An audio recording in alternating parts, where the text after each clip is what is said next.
Легче всего купить алкоголь в Якутске. По данным госалкогольконтроля, в Якутии 586 торговых точек, продающих алкогольную продукцию. Почти половина из таких магазинов работает в столице.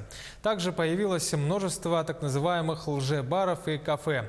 Одна из главных проблем, которые порождают алкоточки, это постоянные стычки, разборки и драки пьяных. Репортаж Саргаланы Федоровой.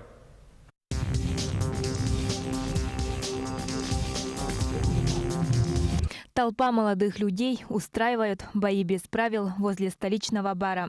В неравную схватку с посетителями вступает и охрана заведения.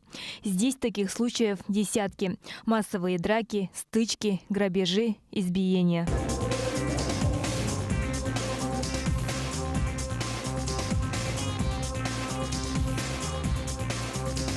Стычки происходят и ночью, и утром. Одно из самых опасных мест среди злачных заведений Якутска расположено на улице Дзержинского.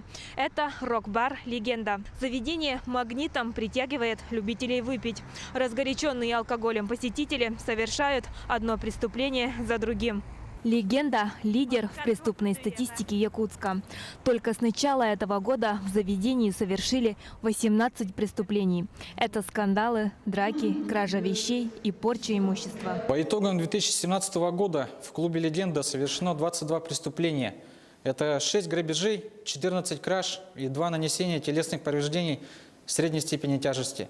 Всего в прошлом году с этого заведения в полицию поступило 255 сообщений. Днем на территории заведения тихо и спокойно.